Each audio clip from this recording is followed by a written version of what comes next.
Be going to the next speaker. Thank you so much for spending your afternoon with us, Dr. Fabrizio. So it is an honor to introduce Dr. Claudia Bracaglia. I hope I am spelling the second name right because G is silent in Italian, as I realize. Is that right, Dr. Claudia? Yes, it is. It's correct. Perfect. Spending 6 months in Italy does help. She wears two hats, and I'm really envious of the fact that she's both a clinician and is also involved in translational research. She comes with the same pedigree as Dr. Fabrizio Benedetti, and she is trained in Bambino Gesù Children's Hospital, Rome, and she's a true person from Rome. And she spent some time with Professor Rob Sundell. And last 12 to 13 years, she has been a full-time faculty at Bambino Gesù Children's Hospital in Rome. And she, I think, loves systemic onset GIA. She has been associated with interstitial lung disease, associated SGIA. And she is the chair of macrophage activation syndrome, SGIA working party of PRESS. The stage is yours, Claudia. Wonderful to have you here. Thank you. Thank you very much for your kind presentation. Okay. So I'm going to talk about the genetics of acquired cytokine storm syndrome today. Yeah, my disclosure. So in the family of the family of cytokine storm syndrome is quite huge. So under the umbrella of the cytokine storm syndrome, there are included some different conditions that presented similar clinical manifestation, laboratory features, but with completely different triggers. And one of these is, of course, HLH. So in the spectrum of HLH, we have on one side the primary or familial form in which the genetic defect in the cytotoxic pathway causes the activation of T cells and the monocyte, and that is responsible of clinical manifestation. And on the other hand, we have the secondary or reactive or non-familial forms in which the genetic background is not known and also can be triggered by different conditions such as infection, rheumatic disorders, and part of them are also triggered by unknown trigger. But nevertheless, both form, primary and secondary, this very similar phenotype and are a unique clinical syndrome. So in normal condition, CD8 positive T cells and NK cells leads to target cells when the cells, for example, is infected by a virus, and also produce interferon gamma that stimulates the macrophage production that helps the NK cells in this process of phagocytosis. But in familial HLH, the mutation of genes that are involved in cytotoxic activity stop this mechanism, and the CD8 positive T cells cannot lyse the target cells. So this causes a proliferation and hyperactivation CD8 positive T cells and NK cells that produce a large amount of interferon gamma. The interferon gamma stimulates the hyperactivation and proliferation of macrophages, and these macrophages in part help the NK cells to phagocyte the infected cells, but they also produce a large amount of inflammatory cytokine that are responsible of the cytokine storm that is the cause of clinical and laboratory manifestation of HLH. So in familial HLH, the cytotoxic mechanism can be impaired at different level. It depends on which genes is involved in the disease. And so here the list of genes that are usually involved in monogenic HLH. So the first genes are involved in the familial form of HLH, but we have also some genes that are involved in different form of HLH or recurrent HLH related to inflammasome activation. As Dr. De Benedetti already said, the frequency of these primary forms is very low, is under 10% compared to the secondary form that can be caused by different triggers, particularly by infections such as EBV, leishmania, and influenza, or malignancies like lymphoma, particularly T cells lymphoma, and also leukemia, and rheumatic disorders. These form are those forms that, as rheumatologists, we call MAS, that can be caused in premise by systemic JA, but also by systemic lupus, vasculitis, or Kawasaki disease. And we have a quite big percentage of this disease, of this form of secondary HLH, in which the trigger cannot be found. So in the pathogenic mechanism of MAS and secondary HLH, the genetic predisposition, the genetic contribution is quite important, and can be a different way depending on the form. So in the primary forms, the genetic defect in cytotoxic pathway can directly activate the T cell activation and proliferation and expansion, and can be directly responsible of the cytokine storms.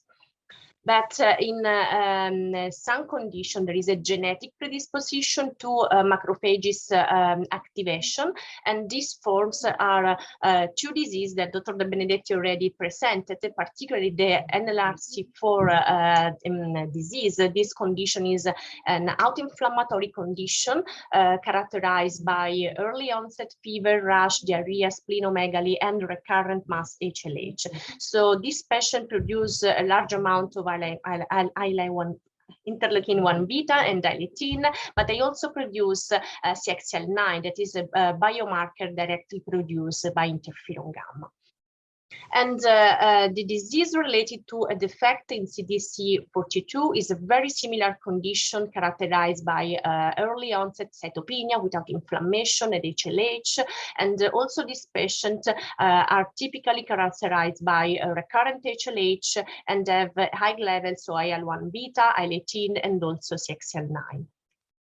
So in this pathogenic mechanism, the genetic background can be a very relevant role. But we know that the genetic background is important also in MAS in the context of systemic JA.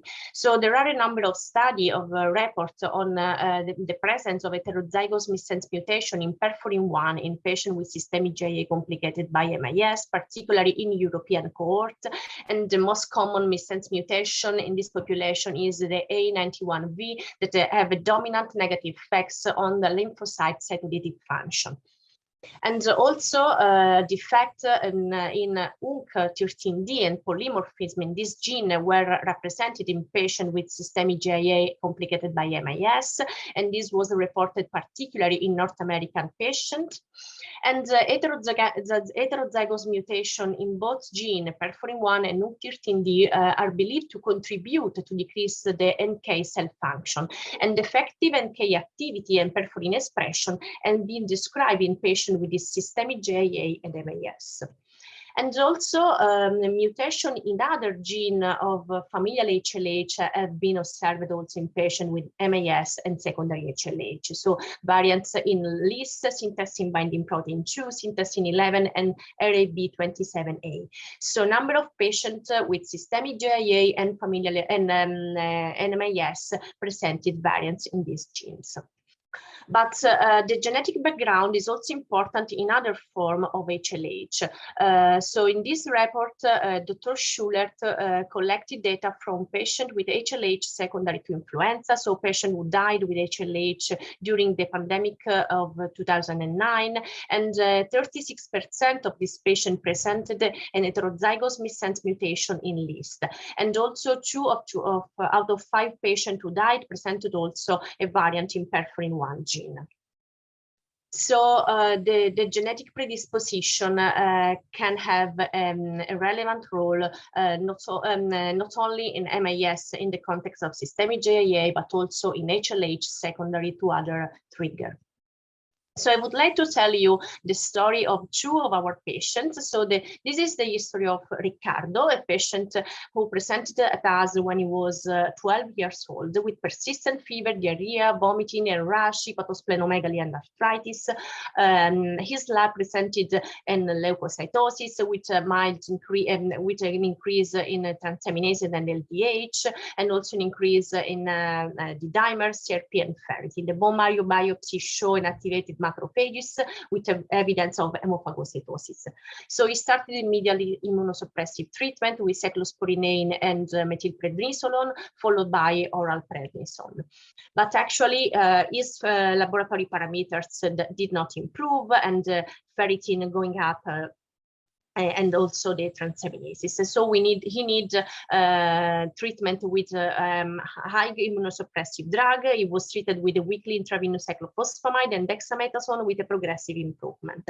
So he was fine for around 4 years, completely free from his disease, but then he came back to us with a persistent fever, rash again, and arthralgia and myalgia. And laboratory parameters show a normal white blood count and also platelet count, and transaminases started to increase a little bit, and then also CRP and ferritin presented a progressive increasing. The bone marrow biopsy confirmed also this time the presence of activated macrophages and evidence of hemophagocytosis.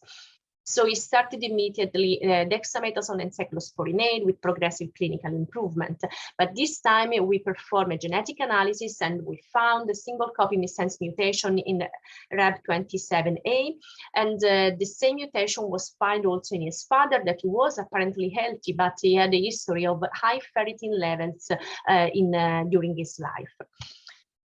So we put this patient together with another patient with the same variants, followed by Dr. Randy Gron, and he went to in the lab to study the cytotoxic activity, the functional tests in this patient, both patients. And in our patient, we found a decreased degranulation, decreased NK cytotoxicity.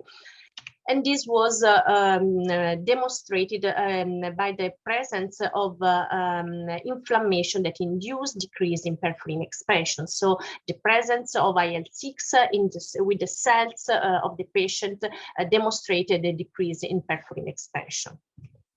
So Mauro is another patient following our center that we know when he was very young, and when he was 3 years old, he presented with systemic GIA onset with first episode of MAS. During this clinical history, he presented 3 additional episodes of MAS. The last of this episode required an admission in ICU. He had SNS involvement. So he was treated with high dose of glucocorticoids, cyclosporine, and etoposide, and also he required tocilizumab to control the systemic GIA. So here the 3 episodes of MAS, as you can see, the platelet, white blood count, and ferritin during the 3 episodes, and also the cytokine level during the 3 episodes of MAS. So we performed the genetic analysis also in Mauro, and we found that he carries 2 variants in 2 different HLH genes, the syntacin 11 gene and the syntacin binding protein gene. And he presented also a transient defect in NK cytotoxic activity. So as you can see in this graph, the patient had a very low cytotoxic activity during the MAS episode that recovered a little bit after 1 month after the MAS, but remain lower compared to healthy controls. So now we know why this has happened, because from our lab, through this mice model of IL-6 transgenic mice, we know that the transition NK defect can be caused by IL-6 production. So as you can see here, wild-type mice and IL-6 transgenic mice had a normal, a low NK activity. But when we stimulate the mice with a poly-CI that can mimic a viral infection, we have an increase of NK activity in wild-type mice. But the activity was low in IL-6 transgenic mice. So this explains the role of IL-6 levels in reduce the NK response, the NK activity in these mice models. And this is very important in our patients. So together with the genetic background, the genetic predisposition, the inflammatory background is very relevant to activate the patient and to move the patient through the onset of the disease and to activate the cytokine storm to present the HLH. So we also analyzed the familial-HLH genes in our cohort of patients with MAS and secondary HLH. So we decide to evaluate the presence of variants of genes related to primary HLH in our cohort of patients, and we would like to evaluate the frequency of variants and the correlation with clinical characteristics. So with the next generation sequencing, we analyze the panel with HLH genes, and we analyzed 125 patients. 47 patients in our cohort had MAS in the context of different rheumatic disease, 39 in the context of systemic GIA, and 8 in the context of other rheumatic disease. And we had also 32 patients with HLH secondary to infection or without any identifiable trigger. 22 patients had systemic GIA without MAS, and we also analyzed 24 patients without inflammatory disease. So here the distribution of variant in our population, as you can see, the patient without inflammatory disease had lower variance compared to the other group of patients, but the difference was not significant compared to MAS and secondary HLH, but was significant when we compare autoinflammatory disease and secondary HLH.